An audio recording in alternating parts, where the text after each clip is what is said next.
My son insisted I sell my bookstore to finance his startup. I said no. He disowned me. Years later, a homeless girl walked in seeking work. Something about her face struck me. "Who's your mother, and how old are you?" I asked. Her reply uncovered my son's hidden secret. What if the person who walked into your life wasn't a stranger at all? What if they were a ghost from your past? A living, breathing testament to a betrayal you never knew existed. Because that's what happened to me, and it set off a chain reaction that would either heal or destroy everything I held dear. My name is Linda, and this all started on a Tuesday in November. It was cold out, the kind that bites at your fingers, but inside my bookstore, I had the heat cranked. Still, it never quite reached the corners. It was a slow day, just 4, maybe 5 customers all day. I was behind the counter, wrestling with the accounts. Numbers that just didn't look good, no matter how many times I checked them. Honestly, the bookstore felt too big, too quiet with just me in it. Then the door opened. A girl walked in. Teenage, maybe 16 or 17. She was thin, in a way that screamed she hadn't been eating enough. Her backpack hung off one shoulder, worn at the seams, and her jacket was too big, sleeves covering her hands. Her jeans were smudged with dirt, but something about her face, it just caught me. Familiar, somehow. I couldn't place it. She stood just inside the door, hesitant, like she was deciding whether to stay. Her eyes weren't just glancing, they were studying the shelves. I tried to give her space, went back to my ledger, but I watched her. She drifted to the fiction section, then young adult, then literary. Her fingers moved gently across the spines. She pulled a book, opened it, read the first page right there. Then she carried it to the poetry section, set it down on a small table, and kept looking. She was killing time, I realized. Just needed somewhere warm. 20 minutes passed, maybe more. She came back to the poetry table, picked up that book, held it against her chest. Then she walked toward the counter, stopped a few feet away. "Excuse me," her voice was quiet. I looked up. "Yeah. Are you hiring?" She shifted her weight. "I need work. I'm really good with books." I set my pen down. "Okay, Linda, be careful. How old are you?" 16.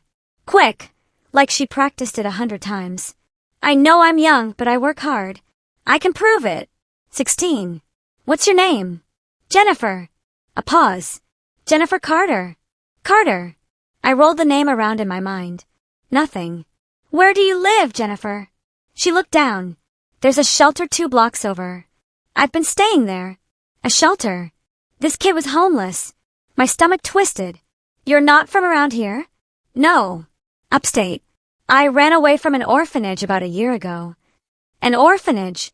16 years old, and already so much life behind her. It just wasn't right. "What about your parents?" She was quiet for a moment. "My mom died when I was 12. Her voice got smaller. "My dad died before I was born." That's what my mom told me. She said it flat, like she'd repeated those words so many times they didn't hurt anymore. "I'm sorry," I said, and I truly was. She nodded. "Thank you." Then, a sudden, chilling thought hit me, like a jolt. "What was your mother's name?" "Amanda."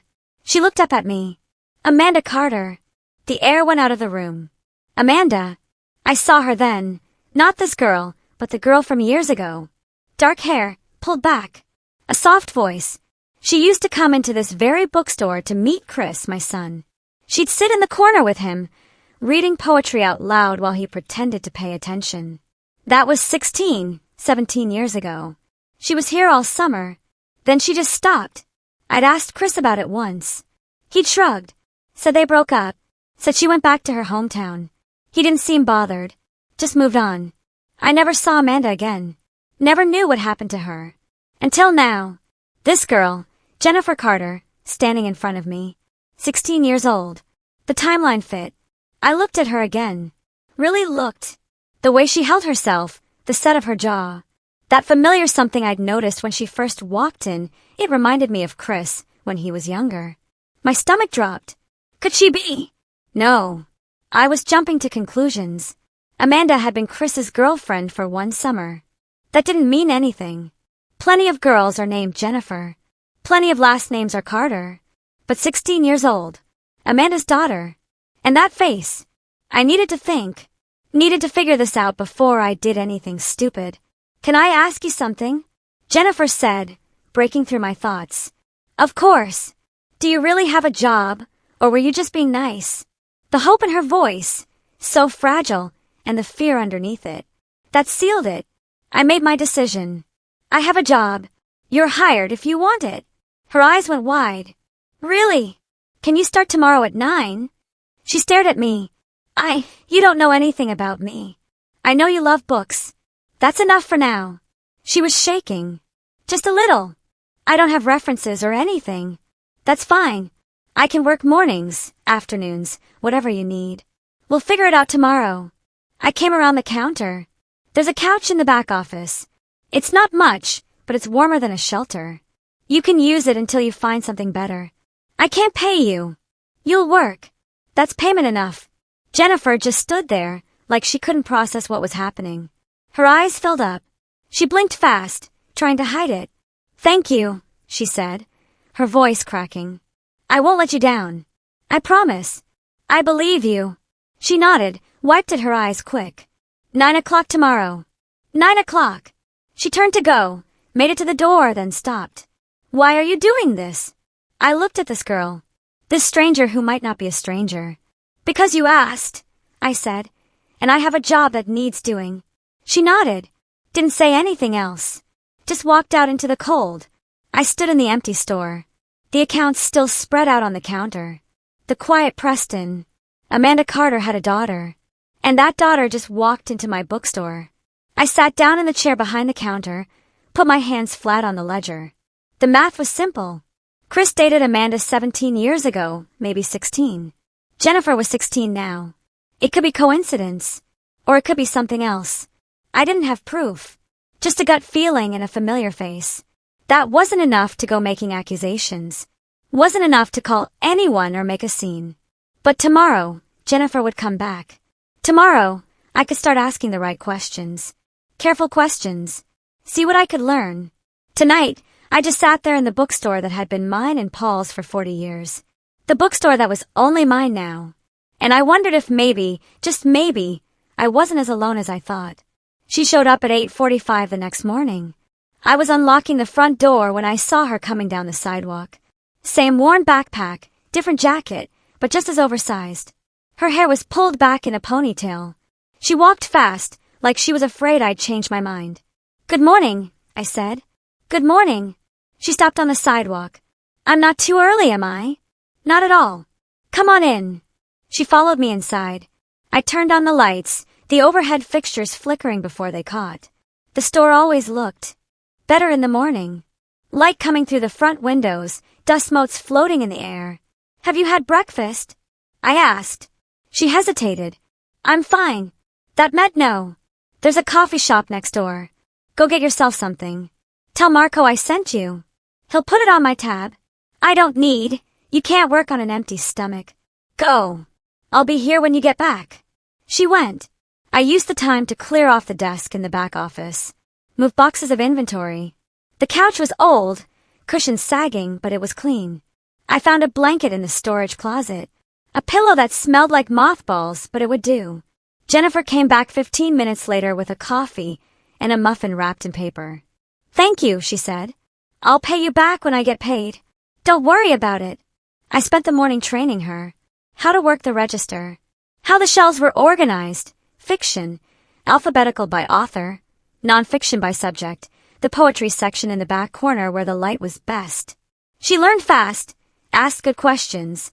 Wrote things down in a small notebook she pulled from her backpack. Do you get a lot of customers? She asked. Not like we used to. People buy books online now. That's sad. It is what it is. She ran her hand along a shelf of hardcovers. These are beautiful, though. You can't get this from a screen. I liked her already. By lunch, I let her handle the register while I did inventory in the back. I watched through the doorway. She was careful with the customers, polite. She even recommended books to a woman looking for something for her daughter. During a slow stretch in the afternoon, I found her sitting on the floor in the poetry section, her notebook open. She was writing something, then crossing it out. What are you working on? I asked. She looked up, startled. Nothing. She closed the notebook. Stories, I guess. Sort of. It's stupid. It's not stupid. She shrugged. Books were kind of my friends when I was younger. When things got bad at home, I sat down on the step stool near her. What happened at home, Jennifer? She was quiet for a long time, picked at the edge of her notebook. My mom had problems, she finally said. Drugs, mostly. It started after I was born. I don't really remember a time before it. I'm sorry. She stopped. I took care of her. When I was old enough, 10 maybe, I'd find her passed out on the couch or in the bathroom. I got good at hiding things from the neighbors, making excuses. She said it flat, like she was reading from a list. That's a lot for a kid to handle. I didn't have a choice. She looked up at me. I found her when she died. I was 12, came home from school, and she was in the bathroom. I called 911, but she was already gone. My chest tightened. Oh, Jennifer. It's okay. It was 4 years ago. She closed her notebook. After that, it was foster care. Then the orphanage. That place was awful. Cold. They didn't care about us. We were just numbers. So you left? Yeah. Last year, I turned 15 and I just walked out. Been on my own since. She said it like it was simple. Like being homeless at 15 was just another thing that happened. I understood loss. I understood loneliness. It hit me then, sitting on that step stool in the poetry section, Jennifer's story settling into my bones. I'd been alone, too. 2 years ago, my world fell apart. Paul died on a Thursday morning. Heart attack. Sudden. No warning. I woke up, and he was already gone, in the bed next to me. Just gone. We'd been married 40 years. Built this bookstore together from nothing. It was ours. Every shelf, every book, every creak in the floorboards. The funeral was small. Paul didn't have much family left. Chris came. My son. But he stayed in the back. Spent half the service on his phone. Left right after without saying much. I spent 3 months in a fog, running the store because I didn't know what else to do. The apartment upstairs felt too big without Paul. The silence pressed down on everything. Then Chris showed up one afternoon. He had a business plan. Subscription boxes. Curated products for young professionals. He needed $350,000 to get started. He wanted me to sell William's bookstore. Think about it, Mom, he'd said. This place barely breaks even. You're working yourself to death for what? Dad's gone. You don't need to keep doing this. I stared at him. This store is all I have left of your father. It's a building. It's inventory. Dad wouldn't want you struggling. I'm not selling. His face changed. Got hard. You're choosing this over helping your own son? I'm not choosing anything. I'm keeping what your father and I built. Dusty books over your son's future. Got it. Chris, forget it. He stood up, grabbed his coat. Don't expect me to be around to watch you struggle. I'm done. He left. Didn't call. Didn't visit. 2 years of silence. I lost Paul. Then I lost Chris by his own choice. I ended up completely alone. Just like Jennifer. We both lost the people we loved. Both ended up with nobody. I looked at her, sitting there on the floor. This kid who'd survived things she shouldn't have had to survive. And I saw the timeline, clear as day. Chris and Amanda dated 17 years ago, maybe 16. Jennifer was 16 now. Born after Amanda left. It could be nothing. Or it could be everything. I needed proof. Real proof. Before I did anything that couldn't be undone. That night, after Jennifer went asleep on the couch in the back office, I sat at the computer upstairs. Searched for DNA tests. Found a company that did ancestry matching. Ordered 2 kits. They arrived 3 days later. Jennifer was restocking the young adult section when I brought them downstairs. Hey, I said. I got something kind of random. She turned around. What's that? I held up the boxes. Ancestry DNA kits. I read this book about genetics a few weeks ago. Got me curious about my family tree. I ordered 2 by accident. Want to try it with me? She looked at the box. Really? Could be fun. See where our families came from. I don't know much about my family. Just my mom. That's okay. It might show you something interesting. She shrugged. Sure, why not? We opened the kits at the counter. Read the instructions together. The process was simple. Swab your cheek. Seal the tube. Mail it back. Jennifer did hers first. I watched her spit into the tube. Cap it. Shake it. That's it, she asked. That's it. I did mine. We packaged them up, walked to the post office together, and dropped them in the mail slot. How long does it take? Jennifer asked. 3 weeks, maybe 4. That's a long time. Good things take time. She smiled. The first real smile I'd seen from her. We walked back to the bookstore in the November cold. The sun was setting early. The streetlights were already on. 3 weeks until I'd know for sure. 3 weeks until I'd have proof. And then I'd figure out what to do about Chris. The waiting started the next morning. Jennifer showed up at 8:30 with 2 coffees from Marcos. Set one on the counter in front of me. Thought I'd return the favor, she said. It became our routine. Morning coffee. Her behind the register while I unpacked new inventory. Lunch shared in the back office. Her asking questions about books I'd loved. Me learning bits and pieces about who she was. The first week passed slow. Each day I watched her, looking for more signs, more proof beyond a familiar face and a timeline that fit. She worked hard, never complained, never showed up late. On Thursday, I found her reading in the poetry section during her break. The same spot she'd been that first day. Find something good? I asked. She held up the book. Mary Oliver. She looked up. My mom used to read poetry. When I was little, before things got bad. I sat down on the step stool. What was she like before? Jennifer's face softened.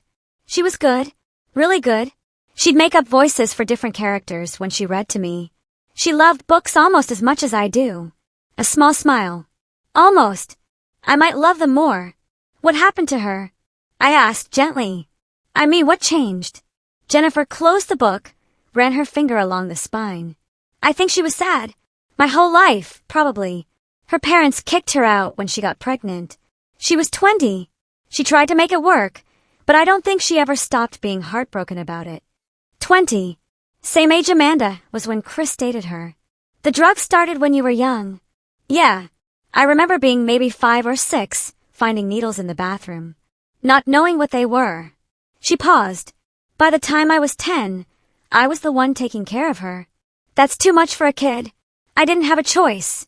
She opened the book again, stared at the pages without reading. But there were good days. Days when she'd be clean for a week.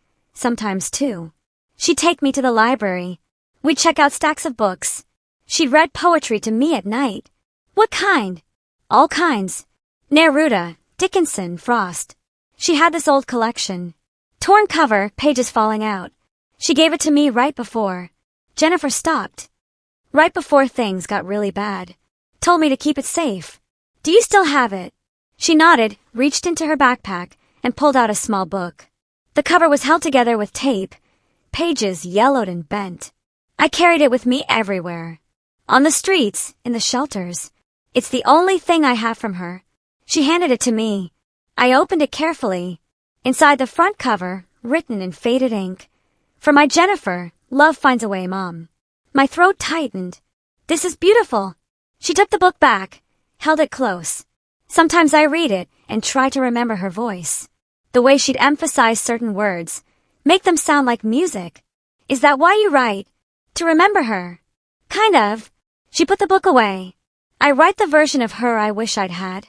The mom who stayed clean, who took care of me instead of the other way around. It's stupid. It's not stupid. It's survival. She looked at me. That's exactly what it is. The second week, Jennifer suggested we reorganize the young adult section. It's popular right now, she said. If we move it to the front window, more people might come in. She was right. We spent 2 days rearranging. She made little handwritten signs, recommendations for different age groups. Within 3 days, we'd sold more young adult books than we had all month. You're good at this, I told her. She shrugged. I just know what I would have wanted when I was younger. A place that felt like it was for me. On Wednesday of that week, an older couple came in looking for a book club recommendation.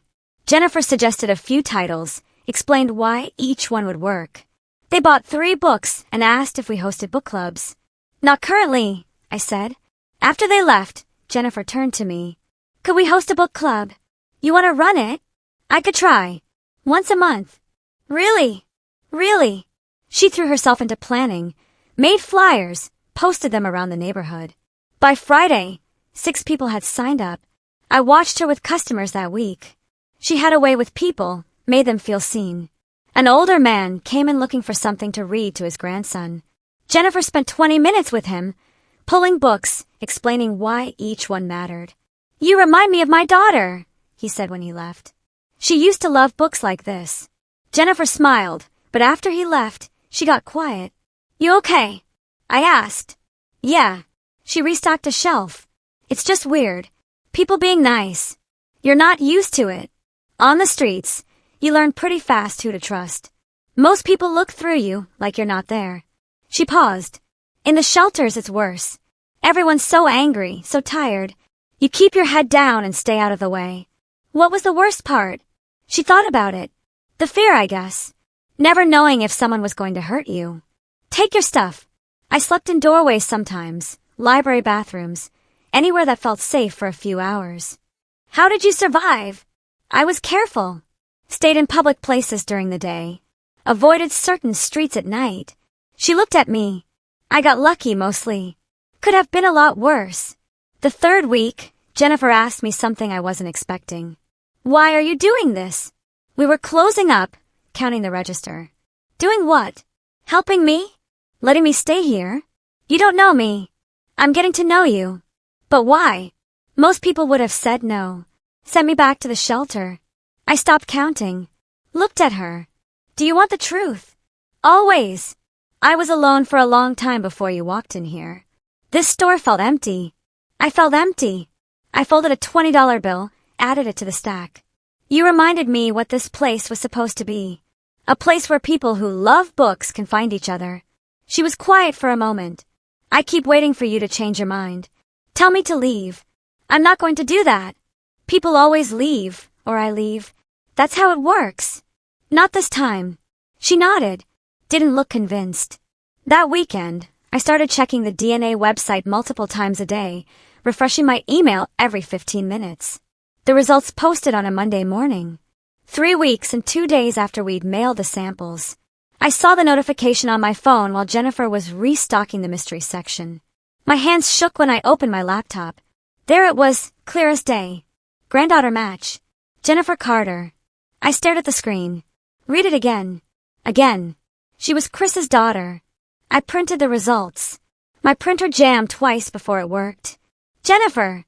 My voice sounded strange. She came around the corner. "Yeah. Can you come here for a second?" She walked over, looked at my face. "What's wrong?" "The DNA results are in." "Oh." She brightened. "What did we get?" I pulled up the website on the laptop, turned it toward her. "Look at this." She leaned in. "Read the screen." Her face changed, confused first, then shocked. "Grandmother match." She looked at me. "I don't understand. How is this possible?" I took a breath. "I have a son. His name is Chris. He's 38. She stared. 17 years ago, he dated your mother, Amanda Carter. That summer, she used to come here to meet him. Then she left. Went back to her hometown. I never saw her again." Jennifer's mouth opened, then closed. "You're saying he's your father? But my mom said he was dead." She lied. "Probably to protect you." Jennifer sat down hard in the desk chair. "I have a father."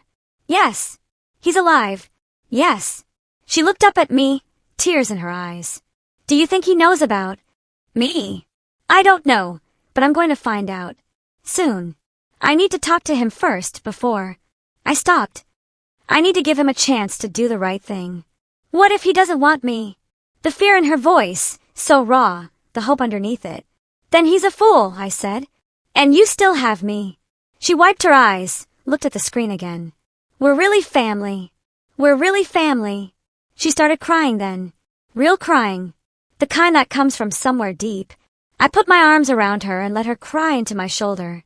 My granddaughter. I had a granddaughter. That afternoon, I waited until Jennifer went to lunch before I made the call. My phone sat on the counter in front of me. Chris's number still saved. 2 years since I'd used it. I picked it up, put it down, picked it up again. What was I supposed to say? "Your daughter is here. The one you didn't know existed. Actually, maybe you did know. Maybe you knew and never cared.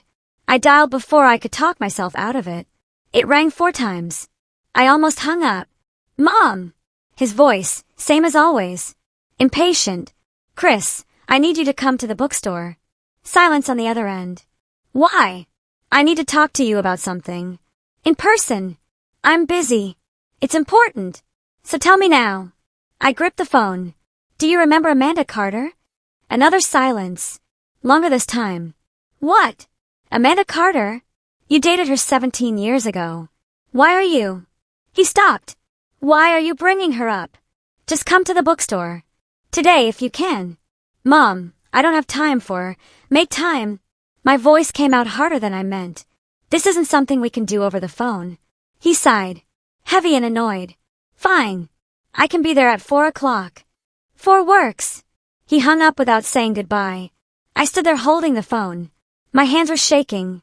Jennifer came back 20 minutes later with a sandwich from the deli down the street. You okay? She asked. You look pale. I called him. She set the sandwich down. And he's coming? At 4. Her face went through about 10 emotions at once. Hope, fear, excitement, dread. Should I be here? She asked. Maybe stay in the back office. Let me talk to him first. What if he's happy? What if he wants to meet me? The hope in her voice killed me. Let's just see what he says. For a clock came too fast, and not fast enough. Jennifer disappeared into the back office 15 minutes early. I heard her pacing, the floor creaking under her feet. At 4:03, Chris walked in. He looked the same. Same haircut, same expensive jacket. He glanced around the store like he was seeing a stranger's business, not the place he grew up in. Mom! A nod, not a hug. Chris, thanks for coming. You said it was important. He stayed near the door. So what's this about Amanda Carter? I locked the front door, flipped the sign to closed. We should sit. I'd rather stand. Fine. We'd do it his way. Amanda had a daughter, I said. 16 years old. Her name is Jennifer. His face didn't change. Okay. And she's your daughter. His face changed then. That's not possible. It is possible. It's true. Amanda and I broke up. She left. She left because she was pregnant with your baby. Chris shook his head. No. She would have told me. Would she? Or would she have been too scared to hurt? He looked away, jaw tight. This is insane. I pulled the DNA results from under the counter, unfolded them, set them in front of him. These are DNA test results. Jennifer took one. I took one. She's my granddaughter, which makes her your daughter. He stared at the paper. I watched his eyes move across the words, the numbers, the match percentage. Where did you get this? Does it matter? You tested some random kid without telling me. She's not some random kid. She's Amanda's daughter. Your daughter. Chris pushed the paper away. I don't believe this. The science doesn't lie. Then it's wrong. Labs make mistakes. Chris, no. He stepped back. Why are you even telling me this? The coldness in his voice, like we were talking about a stranger, not his own child. Because she deserves to know her father, I said. Amanda died 4 years ago. Overdose. Jennifer was 12. She's been in foster care in an orphanage. She ran away last year. She's been homeless. Nothing. No reaction at all. She's 16 years old. I continued, my voice rising. And she's been through hell. The least you can do is meet her. I don't want to be a father. He said it flat. Simple. Like it was obvious. My stomach turned. What? I never wanted kids. I made that clear back then. You told Amanda that? Yeah. When she started talking about the future, I told her I wasn't interested. That's probably why she left. He said it like it was reasonable. Like abandoning a pregnant woman was just a difference of opinion. So you knew. I said. You knew she was pregnant? Yeah. She told me. I told her I didn't want anything to do with it. I was clear about that. That's why she left before I had to deal with it. Deal with it. Like Jennifer was a problem to solve. She's a person, Chris. A kid. Your kid. I have my own life. He crossed his arms. I'm not doing this. You won't even meet her? No. She's right here in this store working for me. His eyes flicked toward the back, then back to me. I don't care. How can you say that? Because it's the truth. He grabbed his keys from his pocket. Find someone else to guilt trip Mom. I'm not interested in playing happy family. This isn't about playing anything. This is about a girl who deserves... What? A father who doesn't want her? That'll be great for everyone. You're unbelievable. No, I'm honest. He turned toward the door. Amanda made her choice. She had the kid. That was on her, not me. Don't contact me about this again. He unlocked the door, walked out, didn't look back. I stood there in the empty store. The DNA results still on the counter, the silence pressing down. That was it. That was my son. I heard the back office door open, footsteps on the old floor. Jennifer appeared in the doorway. Her face told me she'd heard everything. He doesn't want me, she said. Not a question. Jennifer. It's okay. She wiped her eyes fast. No, it's not okay. He should want me. He should have. Her voice cracked. It's fine. I'm used to it. I came around the counter, pulled her into a hug. She cried quietly. The kind of crying you do when you're trying not to bother anyone. I'm sorry, I said. I'm so sorry you had to hear that. You tried? That's more than most people would do. He's wrong. You know that, right? This isn't about you. It's about him being selfish and cruel. She nodded against my shoulder. My mom was right. She told me he was dead. She was protecting me. She loved you. I know. We stood there for a long time. The store quiet around us. The afternoon light fading through the windows. Finally, Jennifer pulled back, wiped her face.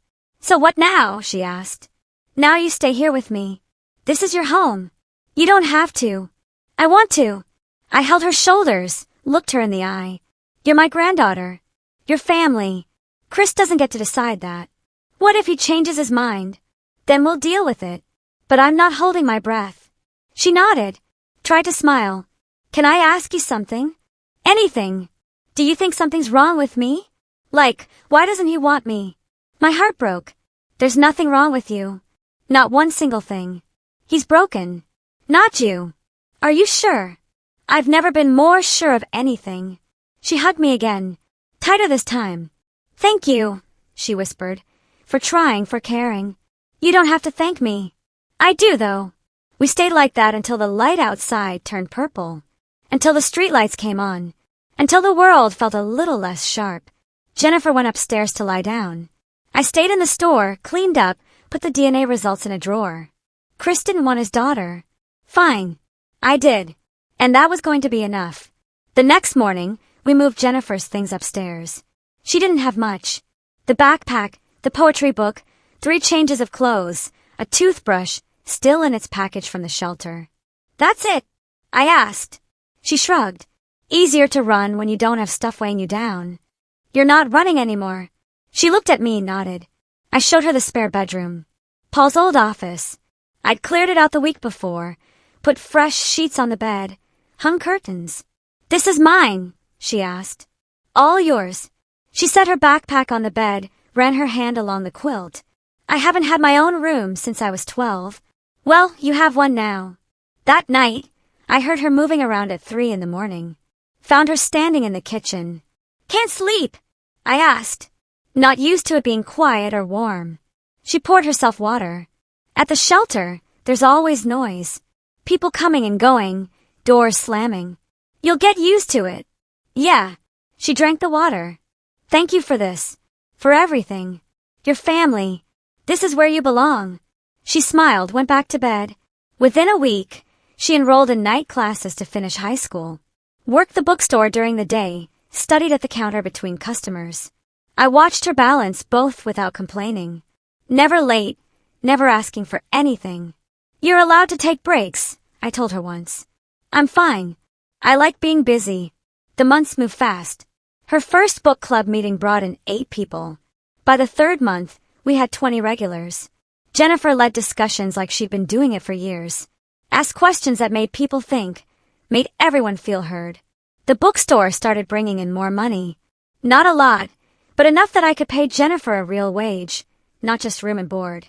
You don't have to, she said when I handed her the first check. Yes, I do. You work, you get paid. She stared at the check like she'd never seen one before. Spring turned to summer, summer to fall. Jennifer turned 18 in November. I made her a cake. Chocolate with vanilla frosting. She cried when she saw it. No one's made me a cake since I was 11, she said. We ate it in the kitchen upstairs. Just the two of us. 2 weeks later, she walked across a stage and got her high school diploma. I sat in the audience with a dozen other families and watched her receive that piece of paper. She found me after. Hugged me hard. I didn't think I'd ever finish, she said. I knew you would. That winter, I found her notebook on the counter. She'd left it there while restocking. I shouldn't have looked, but I did. The pages were filled with stories. Some crossed out, some finished. Her handwriting small and careful. The stories were good. Really good. Raw and honest about a girl surviving things she shouldn't have to survive. You read it, Jennifer said behind me. I turned. I'm sorry. I shouldn't have. It's okay. She took the notebook. They're not very good. They're excellent. My voice was firm. She looked doubtful. I mean it. I said, you have real talent. You're just saying that. I've been selling books for 40 years. I know good writing when I see it. She bit her lip. You think I could write a book? Yes. Really? Really? She started writing seriously after that. Every night after the store closed. Weekends. Early mornings before we opened. At 19, she finished her first manuscript. 300 pages. A novel about a girl taking care of her mother, finding her dead, surviving foster care, finding hope in books. She gave it to me on a Tuesday. I don't know if it's any good, she said. But I finished it. I read it that night. All of it. Couldn't stop. When I finished, I went to her room, knocked on the door. She opened it, saw my face. It's bad, isn't it? She said. It's beautiful. My voice cracked. Jennifer, this is really beautiful. She started crying. You mean it? Every word. We spent the next year learning how to query agents. Jennifer wrote letters, sent them out, got rejections. Lots of rejections. Maybe it's not good enough, she said after the 20th one. It's good enough. You just haven't found the right person yet. She kept trying. The bookstore kept growing. Jennifer set up social media accounts, posted about new releases, author recommendations, photos of the store. People started coming in because they'd seen us online. You're good at this, I told her. It's easy when you love what you're doing. At 21, an agent said yes. Jennifer called me from the back office, shaking. She wants to represent me. That's wonderful.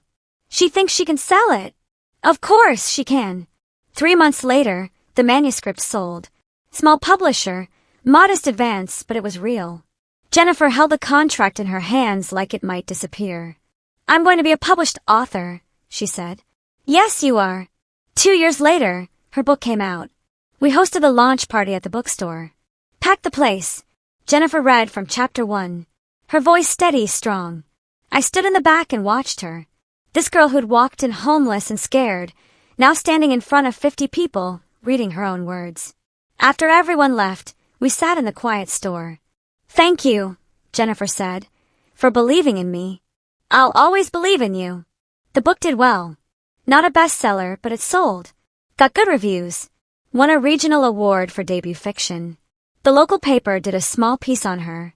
Local author publishes first novel. Jennifer smiled for the photo, but didn't make a big deal of it. At 25, her second book came out. Sold better than the first. Made some bestseller lists. Not the big ones, but enough. Publishers started paying attention. Her third book sold at auction. 6 publishers bidding. The advance was $200,000. Jennifer came upstairs that day, sat at the kitchen table. Put her head in her hands. You okay? I asked. I don't know what to do with this much money. Save some. Invest some. Buy yourself something nice. I want to give some to the bookstore. No. Why not? Because you earned that. Your words, your work. You gave me everything, she said. Let me give something back. We compromised. She helped with repairs, new shelves, updated the heating system, things the store had needed for years. The bookstore thrived. Jennifer thrived. We fell into rhythms. Morning coffee at the kitchen table before opening. Book talk during slow afternoons. Dinner together most nights. She'd tell me about her writing. I'd tell her about customers, about Paul in the early days of the store. 10 years passed like that. Jennifer grew from a scared 16-year-old into a confident 26-year-old woman. She was kind, talented, strong in ways that still surprised me. But sometimes I'd catch her staring out the window. A look on her face I recognized. "What are you thinking about?" I asked once. "Nothing," Jennifer sighed. "Do you think he ever thinks about me?" "Chris." Always Chris in the background. "I don't know. I wonder what it would be like, having a father." "You don't need him." "I know, but sometimes I..." She trailed off. "Never mind. You're allowed to want that. It's stupid. It's human." She never brought it up again. But I knew it was there. That ache for something she'd never had. We built something good together, something real. But part of her still carried that wound. The father who didn't want her. I hoped time would heal it. I was wrong. Things stayed quiet for a few months after that. Jennifer kept writing. The bookstore kept thriving. We had our morning coffee, our evening talks, our life together. I stopped worrying about Chris. He'd made his choice 10 years ago. As far as I knew, he'd forgotten we existed. I should have known better. One morning, Jennifer came down to breakfast with her phone in her hand and a smile on her face. "Look at this," she said. "Someone from that online literary magazine interviewed me last month. I forgot it was coming out today." I took the phone, read the headline. From homeless teen to best-selling author, Jennifer Carter's inspiring journey. There was a photo of Jennifer in the bookstore, surrounded by shelves, smiling. The article told her whole story. Amanda, the drugs, finding her mother dead, foster care, the orphanage, running away, a year on the streets, then finding Williams' bookstore, finding me. It mentioned the $200,000 advance, her rising career, how she'd been raised by her grandmother, Linda Williams. "This is good," I said, but my stomach tightened. "They want to do a podcast interview next month." Jennifer said, "Isn't that crazy?" "That's wonderful." She took her phone back, scrolled through comments, people congratulating her, saying her story inspired them. I drank my coffee, tried to ignore the feeling in my gut. The message came 2 days later. Jennifer was restocking the poetry section when her phone buzzed. She pulled it out, stared at the screen. Her face went pale. "What is it?" I asked. She didn't answer, just kept staring. I walked over. "Jennifer." He messaged me. Her voice was barely a whisper. "Who?" "Chris." "My father." My blood went cold. "What?" She held up the phone. I read the message. "Hi, Jennifer.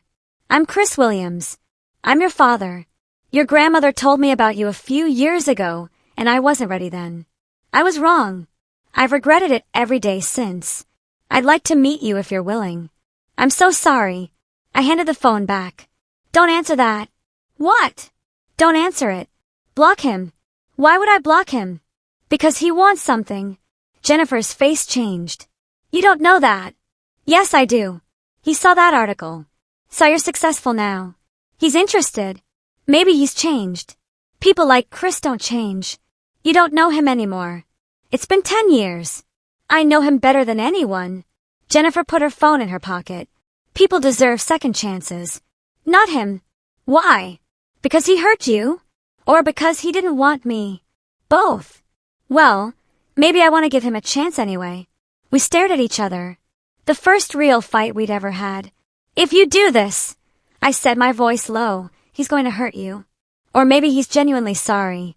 Maybe he wants to be in my life. He abandoned you before you were born, and maybe he regrets it." The message says he regrets it. Words are easy, Jennifer. So I shouldn't believe anyone who apologizes. You shouldn't believe him. She turned away. "I'm going to answer him." "Don't. It's my choice." She walked to the back office, closed the door. I stood there in the poetry section, surrounded by books about love and loss and betrayal. This was going to end badly. I knew it in my bones. The first coffee meeting happened 3 days later. Jennifer came home glowing. "He was so nice," she said. "He apologized for everything. Said he was young and scared, that he's thought about me for years." "What else did he say?" "He asked about my writing, about my books. He seemed really proud." "Of course he did. Are you going to see him again?" "He asked if we could meet next week." "Is that okay?" "You don't need my permission." "I know, but I don't want you to be upset." "I'm not upset." I was terrified. I just want you to be careful. I will be. The meetings became regular.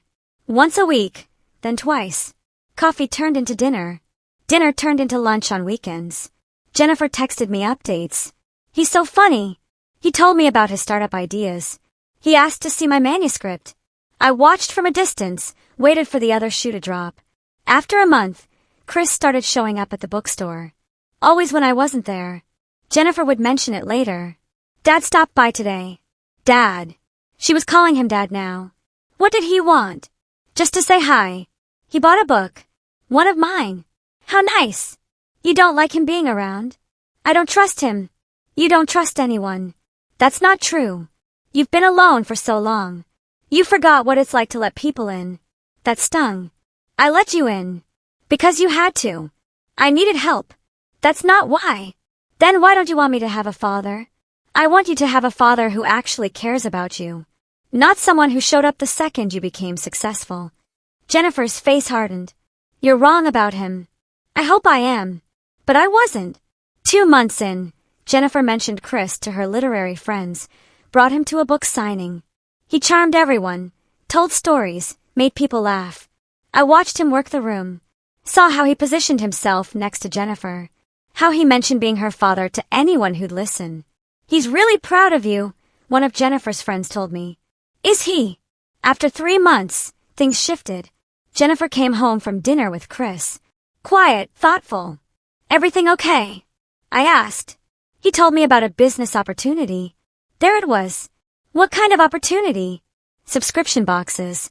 He says the market's coming back, better than it was 10 years ago. The same pitch, word for word. How much does he need? Jennifer looked surprised. How did you know he needs money? Lucky guess. He needs investors. People who believe in the concept. And he asked you. He said he'd understand if I wasn't interested, but he wanted to give me first opportunity, since I'm family. Since I'm family. The words made me sick. How much? $100,000 to start. But he says the returns could be huge. Jennifer, don't give him money. It's my money. I know, but please don't do this. He's my father. He's a con artist. Stop. Jennifer stood up. You never wanted me to have a relationship with him. You're trying to sabotage this. I'm trying to protect you. From what? From having a parent who actually wants me. He doesn't want you. He wants your money. You don't know that. Yes, I do. No, you just can't stand that someone besides you cares about me. That's not fair. Neither is this. She grabbed her coat. I'm going for a walk. She left. I sat at the kitchen table, hands shaking. I had to do something. Had to prove what Chris was really after. The plan came to me that night. It was risky. If I was wrong, Jennifer would never forgive me. But if I was right, she'd finally see the truth. I called Chris the next morning. Mom. He sounded surprised. What's going on? I need to talk to you in person. About what? About Jennifer. And money. Silence. Okay. When? Today. 4 o'clock. The bookstore. I'll be there. I hung up. Texted Jennifer. I need you to trust me. Come to the bookstore at 4:15. Don't come inside. Wait in the back office. Just listen. Please. She texted back an hour later. What's this about? Please, just do this one thing for me. Fine. At 3:45, I closed the store early, locked the front door. Jennifer arrived at 4 o'clock. I let her in through the back. What's going on? She asked. Chris is coming. I'm going to talk to him. I need you to listen from the back office. Why? Because I need to prove something. And you won't believe me unless you hear it yourself. This is crazy. Just listen. That's all I'm asking. She looked at me. You really think he's using me? I know he is. And if you're wrong, then I'll apologize to both of you. She went to the back office, left the door cracked. Chris arrived at 4:03. I let him in, locked the door behind him. What's this about? He asked. Sit down. He sat at one of the reading tables, looked around the store like he was appraising it. I've been thinking, I said, about what you said 10 years ago. About selling this place. His eyes sharpened. Okay. You were right. I'm getting older. This is too much work. So you're ready to sell? Maybe. The property's worth more now.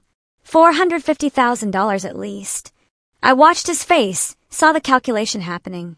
That's good, he said carefully. I'll sell it, I said. And I'll give you all the money. What? Every penny. $450,000. Maybe more if I get a good offer. He leaned forward. Why would you do that? One condition. What? You disappear from Jennifer's life completely. No contact. Block her number. Block her social media. Walk away and never come back. Chris stared at me. You're serious? Dead serious. The money's yours if you leave her alone. She's an adult. She can make her own choices. Then make yours. The bookstore or your daughter. He was quiet for maybe 5 seconds. Deal. My heart sank. I'd hoped I was wrong. When do I get the money? He asked. I need time to list the property. A few months. How do I know you'll actually do it? How do I know you'll actually leave? He smiled. Cold. I guess we trust each other. I guess so. I paused. Out of curiosity. Why the yes? Why not fight me on this? He shrugged. Be realistic. She'll get over it. She got this far without me. She doesn't really need a father. She wanted one though. Sure, but that's not my problem. And honestly, he looked around. She's got her books, her writing. That'll keep her busy. Kids don't need as much as people think. That's your daughter you're talking about. That's $450,000 you're offering. Actually, with the right agent, you could probably get $500,000. Behind him, the back office door opened. Jennifer stepped out. Her face was wet with tears, but her eyes were clear. Chris turned, saw her. His expression didn't change much. Just a slight tightening around his mouth. Hey, Jen! Don't! Her voice was steady. Don't call me that. Look, this isn't. This is exactly what it looks like. She walked closer. You were using me. I wasn't. You were waiting for me to give you money. The whole time. Every coffee, every dinner, you were just waiting. That's not true. Yes, it is. You said it yourself. I don't really need a father. Chris stood up. She set this up. She manipulated this whole conversation. She was right about you the whole time, and I didn't believe her. Jennifer, come on. You're smarter than this. Yeah, I am. She crossed her arms. Get out. There's no bookstore money, is there? He looked at me. No, I said. His face went hard. This is ridiculous. I never wanted a kid then, and I don't need this drama now. He grabbed his jacket. You two deserve each other. Stuck in this pathetic bookstore, playing happy family. He walked to the door, unlocked it, slammed it behind him. Jennifer stood there shaking. I went to her, put my arms around her. She collapsed, sobbed into my shoulder. I'm sorry, I said. I'm so sorry you had to hear that. You were right. You were right about everything. I wish I'd been wrong. I really thought. She couldn't finish. I know. I'm so stupid. You're not stupid. You wanted a father. That's human. He never cared. No, he didn't. We stood there in the bookstore, just the two of us. The only family either of us needed. Thank you, Jennifer said finally. For what? For saving me from making a huge mistake. That's what family does. She pulled back, wiped her eyes. I love you. I love you too. Outside, the streetlights came on. The world kept turning. But inside William's bookstore, we had everything we needed. A year passed. We didn't hear from Chris. Not a word. Jennifer blocked his number. Blocked his social media. He was gone from our lives like he'd never been there at all. Good riddance. Jennifer's third novel hit the bestseller lists in the spring. Not just the small ones, the big ones. The New York Times, USA Today. Her face on displays in bookstores across the country. We celebrated with takeout Chinese food in the apartment. Just the two of us, the way we liked it. This is insane, Jennifer said, scrolling through her phone. People are actually reading my book. Of course they are. It's brilliant. She smiled, set the phone down. I'm working on something new. Another novel. A memoir about us. About the bookstore. About finding family when you least expect it. My throat tightened. Yeah, if that's okay with you. More than okay. She started therapy that summer, twice a week, working through the abandonment, the rejection, all the years of hurt. It helps, she told me once. Talking about it. Good. That's good. William's bookstore kept thriving. We hosted more events, book clubs, author readings. Young writers started showing up, kids from foster care, teenagers who'd aged out of the system, people who reminded me of Jennifer at 16. She mentored them, sat with them in the poetry section, read their work, told them they had talent, gave them hope. You're good at this, I told her. I remember what it felt like, having no one believe in you. At 76, I was still running the store. My hair had gone completely gray. My hands ached in the mornings, but I showed up every day, opened the doors, made the coffee.